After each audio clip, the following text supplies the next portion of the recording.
होगा। लेकिन सच्चाई ये है कि हम इसका विरोध कर रहे थे कि आप ये रोड़े अटका रहे हैं, इसको छोड़ दीजिए। आज जो आपने कानून हम सब ने मिलकर पास किया है, इसे आप आज और अभी लागू कर दीजिए, नोटिफिकेशन कर दीजिए, ताकि 2024 में ही जो हमारा लोकसभा का चुनाव आ रहा है, वहीं से देश की महिलाओं को 33% मतलब 543 सीटें लोकसभा में हैं, और उसमें अगर उसी समय नोटिफिकेशन और लागू होता तो 2024 के चुनाव में 180 महिलाएं सीधा चुनाव लड़कर अपनी आरक्षित सीटों से इस समय जब मैं आपसे बात कर रही हूं लोकसभा में सांसद बनकर बैठी होती। ये महिला विरोधी भाजपा सरकार ने नहीं किया। ये देखिए कार्टून दिखाइएगा बहुत सरल भाषा में। प्रधानमंत्री नरेंद्र मोदी जी 543 सीटें लोकसभा में हैं। हम कह रहे हैं 543 में से 33% आरक्षण कर दीजिए, क्योंकि कानून आ गया है, लागू हो गया, नोटिफिकेशन करिए, लागू करिए, और इनमें से 180 हमारे जो हिस्सा है महिलाओं का दे दीजिए। वो क्या कहते रहे, मेरे पास टोकरी में 543 आम है, लेकिन मैं महिलाओं को, आम मतलब सीट है, लेकिन मैं महिलाओं को तभी दूंगा जब मेरे पास 850 हो जाएंगे। 850 हो जाएंगे, कैसे हो जाएंगे, क्या क्या उसका फार्मूला क्या है, देश को समझाएंगे। जो हमने कहा सर्वदलीय बैठक बुलाकर, ये 850 क्या है हमें बताइए। हम तो कह रहे थे आपको कि परिसीमन हटाइए, जनगणना हटाइए, नोटिफिकेशन करिए और 24 में चुनाव कराकर 180 बहनों को हक दे दो। आप महिला विरोधी सरकार ने किया नहीं। 30 महीने के बाद बीच चुनाव में आप विशेष सत्र लाते हैं, और इस विशेष सत्र में भाजपा देश को गुमराह करती है। महिला आरक्षण बिल आ रहा है, ये महिला आरक्षण बिल नहीं था। ये महिला आरक्षण बिल जो है संविधान में संशोधन बिल था। जो कानून आ गया उसी में संशोधन था कि इसमें अब हम परिसीमन बिल ला रहे हैं। क्या है भाई साहब परिसीमन, क्या है परिसीमन? बिना जनगणना के, जनगणना कब होनी थी, 2021 में। कब हुई थी, 2011 में। हर 10 साल बाद जनगणना, 2011 में हमने कराई, 21 में आपको करानी थी, आप सत्ता में थे, आपकी नियत नहीं थी, आपने 2021 में जनगणना नहीं करवाई। हमने आप पर निरंतर दबाव बनाया, सोनिया गांधी जी के आर्टिकल में भी है, लगातार दबाव बनाया कि आप जातिगत जनगणना कराइए, और आप जातिगत जनगणना के भी खिलाफ कोर्ट, सुप्रीम कोर्ट में गए। ये महिला विरोधी सरकार सुप्रीम कोर्ट में जातिगत जनगणना, संविधान में सामाजिक न्याय के तहत बराबर के हिस्से के खिलाफ ये जाती है। और हम लोग जो मांग कर रहे थे उन्हें अर्बन नक्सली बताते हैं प्रधानमंत्री नरेंद्र मोदी। अंत में क्या हुआ, झुकना पड़ा केंद्र की भाजपा सरकार को। कैबिनेट में प्रस्ताव आया कि इस देश में अब जातिगत जनगणना होगी, जो बताया जा रहा है 2026 से शुरू हो चुकी है।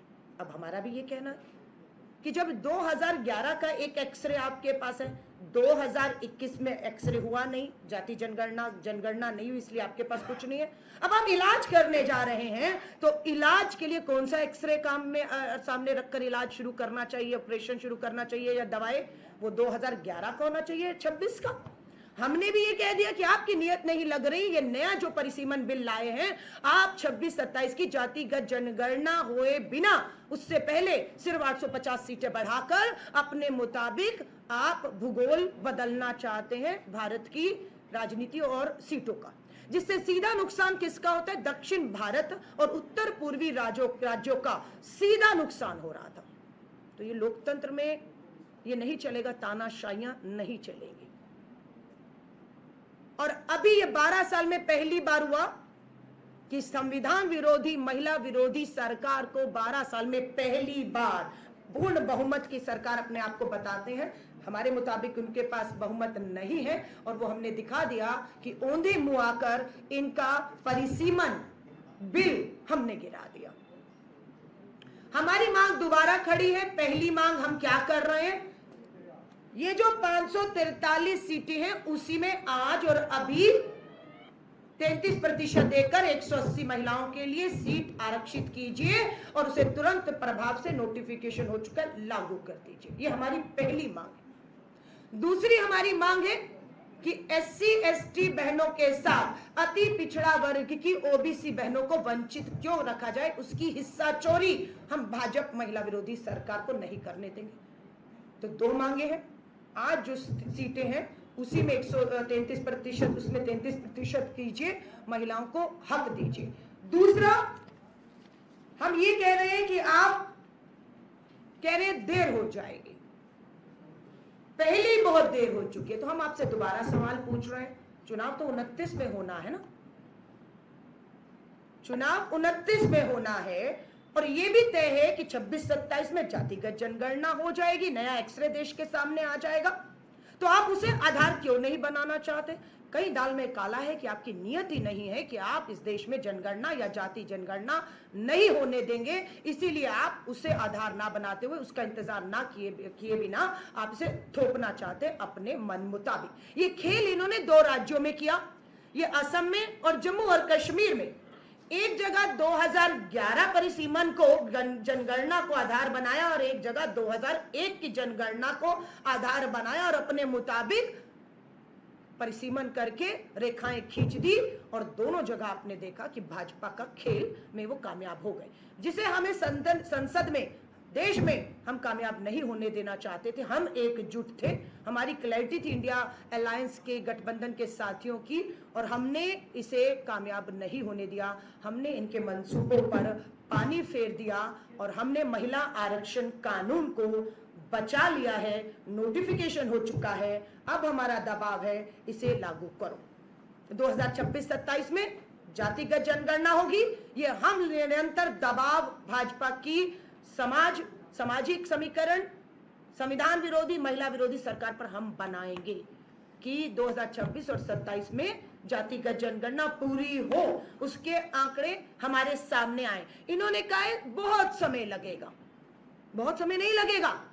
बिहार और तेलंगाना 2 राज्य उदाहरण हैं जहां मात्र 6 महीने के अंदर बेहतरीन साइंटिफिक तरीकों से, सर्व सहमतियों से, सबसे चर्चा करके बिहार और तेलंगाना में जातिगत जनगणना कराई गई और उसके आधार पर जो परिसीमन हुए तो वहां पर हर वर्ग के साथ न्याय हुआ और कोई आवाज नहीं उठी। ये कहते हैं हम महिला विरोधी हैं, जो हम पर उंगली उठाते हैं हम महिला विरोधी हैं, उन्हें हम आईना दिखाना चाहते हैं। राजीव गांधी जी 1989 में देश के प्रधानमंत्री थे और तब वो पहली बार चर्चा में सदन में, लोकसभा, राज्यसभाओं में लाए कि महिलाओं को उनका अधिकार मिलना चाहिए और स्थानीय निकायों से उन्होंने शुरुआत की और स्थानीय निकायों में महिलाओं को 33% महिला आरक्षण 73, 74 संविधान संशोधन लेकर आए, जिसका आज ये हमारे पास परिणाम नतीजा है कि 40% भागीदारी हो गई अब 33 से, और कम से कम नहीं तो 15 लाख बहनें आज चुनी हुई इस देश में जनप्रतिनिधि हैं। वो प्रधान है, पंच है, सरपंच है, पार्षद है, वो मेयर है।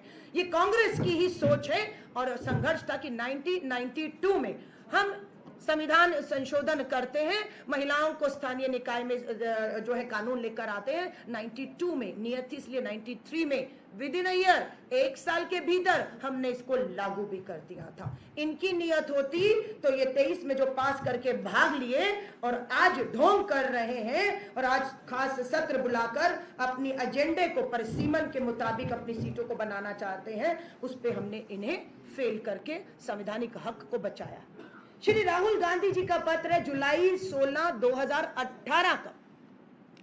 2014 में भाजपा की मोदी सरकार को पूर्ण बहुमत मिला, हम सरकार में थे। 2010 में कांग्रेस की यूपीए सरकार, सोनिया गांधी जी यूपीए की चेयरपर्सन, डॉक्टर मनमोहन सिंह जी जो अब हमारे बीच में नहीं रहे, वो प्रधानमंत्री थे, और 2010 में हमारे पास बहुमत था राज्यसभा में। हमने राज्यसभा में महिला आरक्षण कानून को पास करा दिया।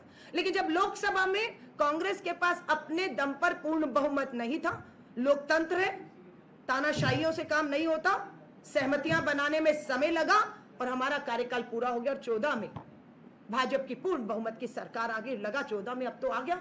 हम निरंतर पत्र लिखते रहे, ये एक पत्र की कॉपी 2016 की मैं लेकर आई हूं कि 14 में जब इन्हें बहुमत मिला तो हमने पत्र लिखा श्री राहुल गांधी जी ने कि 10 में राज्यसभा में पारित हो गया, 14 में अब आप आ गए हैं, तुरंत पहला सत्र आप महिला आरक्षण कानून जो राज्यसभा में या लोकसभा में पारित करके महिलाओं को हक दे दीजिए। इन्होंने 14 में नहीं दिया, 15 में नहीं दिया, 16 का ये राहुल गांधी जी का पत्र कि पूरा विपक्ष, कांग्रेस, प्रधानमंत्री मोदी जी, आपने वायदा किया 2014 के चुनाव में महिलाओं को हक देंगे, हम खड़े हैं, 4 पत्र लिखे राहुल गांधी जी ने, एक कॉपी अभी मैं प्रिंट निकाल पाई इसलिए आपके पास लेकर आई हूं, वरना आपके पास राहुल जी के ये पत्र हैं, बिल्कुल मुझे मालूम है पत्रकार साथियों पर, लेकिन 18 का ये पत्र जो है 16 का 18 का पत्र इसमें नहीं मांगा गया।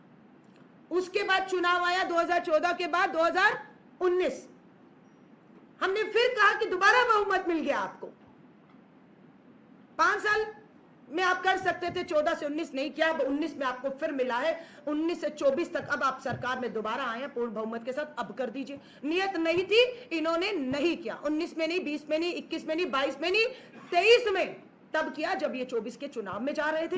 और भारतीय राष्ट्रीय कांग्रेस इंडिया गठबंधन ने महिला आरक्षण कानून को अपना सबसे बड़ा मुद्दों में शामिल कर लिया था। 2024 के चुनाव में हमने बोला इसको मुद्दा बनाएंगे कि आप धोखा कर रहे हैं, 14 से 24 तक आप महिलाओं को अधिकार वो नहीं दे रहे जो हम राज्यसभा में पास करा कर आए हैं, आप लोकसभा में नहीं दे।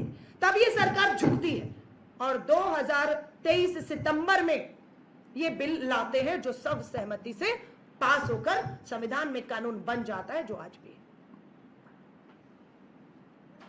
ये महिला विरोधी भाजपा सरकार को